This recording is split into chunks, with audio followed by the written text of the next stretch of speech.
السلام علیکم۔ انسان کو کتنی زمین چاہیے؟ How much land does a man need?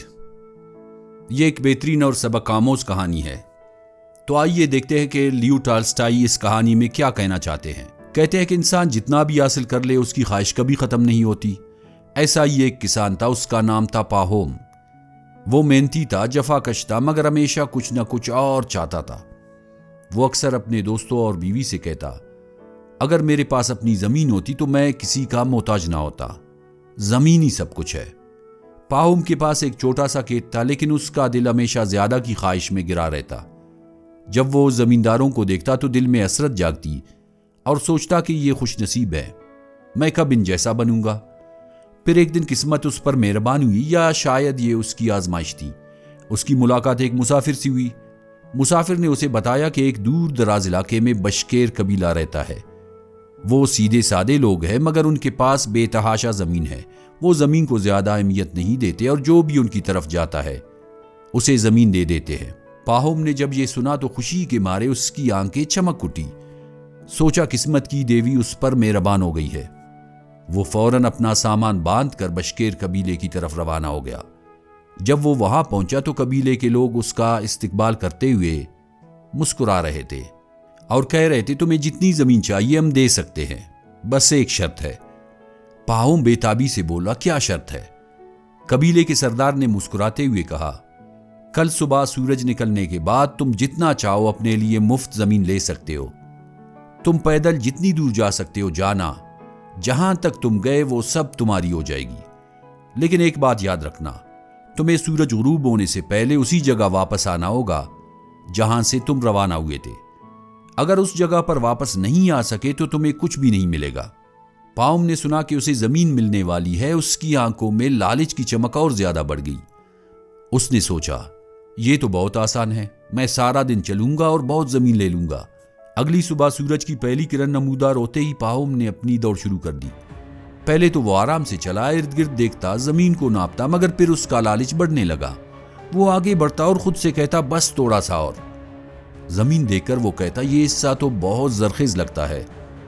یوں وہ آگے بڑھا، پھر کچھ اور آگے بڑھا، پھر ایک دریا نظر آیا۔ اس کے ذہن میں خیال آیا، اگر میں دریا کے کنارے تک پہنچ جاؤں تو میری زمین اور بھی قیمتی ہو جائے گی۔ لالچ اتنا بڑھ چکا تھا کہ اس کے قدم رکنے کا نام نہیں لے رہے تھے۔ ہر بار وہ سوچتا، بس تھوڑا سا اور، تھوڑا سا اور۔ سورج آہستہ آہستہ آسمان میں چڑھ چکا تھا۔ جب دن کے بیچ میں اس نے پیچھے مڑ کر دیکھا تو اس کے پیروں تلے زمین نکل گئی اور کہا، یہ میں نے کیا کر دیا؟ میں بہت زیادہ دور آ چکا ہوں۔ اسے اچانک یاد آیا کہ اگر وہ سورج غروب ہونے سے پہلے واپس نہ پہنچا تو سب کچھ ضائع ہو جائے گا، اسے کچھ نہیں ملے گا۔ اب وہ واپس مڑا اور دوڑنے لگا۔ پسینہ اس کے چہرے سے بہہ رہا تھا، سانسیں تیز ہو چکی تھی، مگر وہ دوڑتا جا رہا تھا۔ اس کی ٹانگیں درد سے کانپ رہی تھی، دل کی دھڑکن تیز ہو چکی تھی، مگر وہ رکا نہیں۔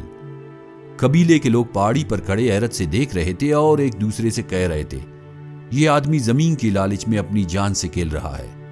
اب سورج آہستہ آہستہ نیچے جانے لگا۔ وقت کم تھا اور فاصلہ زیادہ۔ پاہوم کی آنکھیں دھندلا رہی تھی، سانس پھول رہی تھی، مگر وہ بھاگ رہا تھا۔ اب وہ رینگنے کے قریب تھا، مگر پھر بھی آگے بڑھ رہا تھا۔ آخرکار جیسے ہی سورج کی آخری کرن افق کو چھونے لگی، پاہوم نے آخری زور لگایا اور اپنی منزل پر پہنچ گیا۔ قبیلے کے لوگ خوشی سے چیخ اٹھے۔ اس نے کر دکھایا، لیکن اگلے ہی لمحے پاہوم کے چہرے پہ ہلکی سی مسکراہٹ نمودار ہوئی اور پھر وہ اچانک زمین پر گر پڑا۔ چند ہی لمحوں میں اس کا جسم بے جان ہو چکا تھا۔ قبیلے کے سردار نے افسوس سے کہا، یہ آدمی ساری زمین لینے آیا تھا، مگر آخر میں صرف 6 فٹ زمین ہی اس کے کام آئی۔ انہوں نے پاہوم کے لیے ایک قبر کو دی، صرف 6 فٹ لمبی، وہی زمین جو اسے واقعی درکار تھی۔ اب سوال پیدا ہوتا ہے کہ انسان کو کتنی زمین چاہیے؟